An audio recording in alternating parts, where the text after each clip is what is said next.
Welcome to LinguaWire English A2. Today we have two stories. One is about an execution in Japan. The other is about new rules for big tech and Australian news.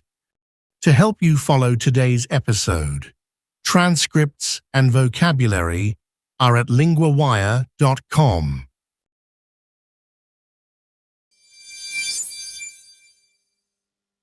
Japan has carried out its first execution under the new government. Now we go to Ella, our LinguaWire correspondent for justice. Thanks, Daniel. A man was hanged in Japan on Friday. His name was Sunao Takami. He was convicted of killing 5 people. This was an old case, but the execution is new. Where did the crime happen? It happened in Osaka at a pachinko parlor. The report says he set the place on fire in 2009. It says he used gasoline and a lit match. So this was both violent and very deliberate. How many people were hurt? 5 people died and 10 others were injured. Justice Minister Hiroshi Hiraguchi said the crime caused very serious harm. He also said the victims and injured people suffered great pain and fear. That sounds like a very strong statement from the ministry. What was the legal outcome before Friday? Takami was convicted in 2011 in Osaka District Court. He was found guilty of murder, attempted murder and arson. Later, his appeals were rejected in 2016.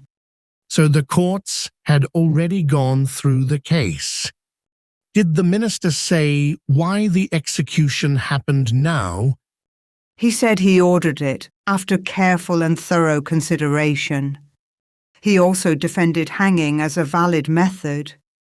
But critics say Japan still keeps too much secrecy around executions. And that secrecy is part of the wider debate, right? What are people arguing about now? Yes, some people want the end of capital punishment. Others say it is still necessary in serious cases. Japan now has 100 people on death row, the minister said. That number makes the debate feel very real. Is there any sign the government will change course? Right now, no clear sign. Hiraguchi said he has no plan to change the practice. He said the public still mostly supports the death penalty. But rights groups keep calling for more openness and less secrecy.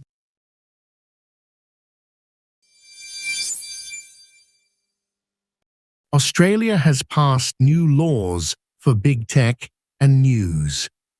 Now we go to Owen, our LinguaWire correspondent for media. Thanks, Daniel. The new law puts money at the center of the fight.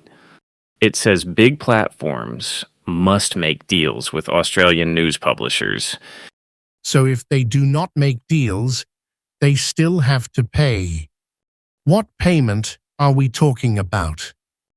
The law includes a 2.5% levy on digital advertising revenue in Australia. That means companies like Google, Meta, LinkedIn, and ByteDance may have to pay. The idea is to help support journalism and newsrooms. That is a direct pressure on very large companies. How did the Prime Minister describe the law?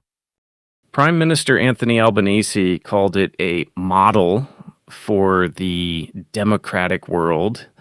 He said it can push tech giants to do deals with media companies.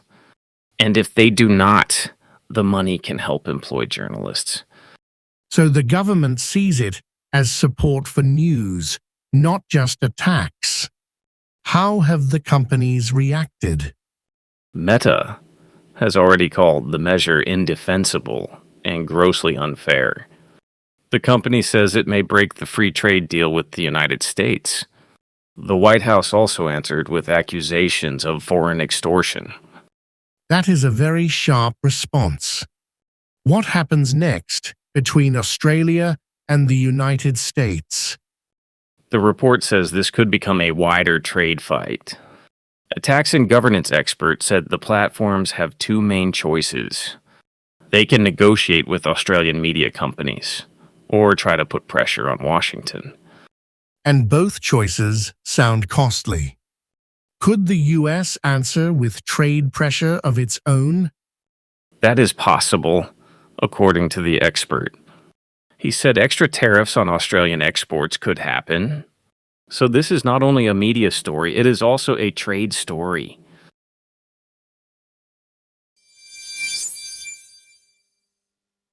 Three words from story 2 now. Levy means a payment made under a law. In the story, it was a 2.5% levy on digital advertising revenue. Example: the city added a levy on plastic bags. Revenue means money that a business earns. In the story, it was digital advertising revenue.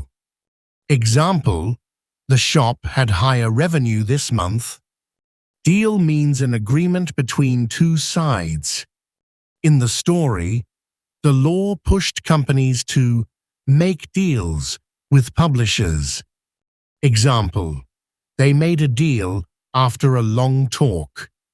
Grammar point: be going to. We use be going to for a future plan. We also use it when we think something will happen soon. Example: companies are going to make deals with Australian media companies. Example: this is going to be a wider trade fight. Repeat after me. Are going to make deals.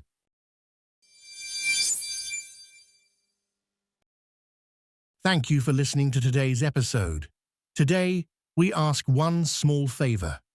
LinguaWire only launched in March, and right now, word of mouth is everything to our small team. If you know someone who loves the news and wants to learn English, or any of our 6 languages, send them this episode. It's the best way to help us grow and improve our service.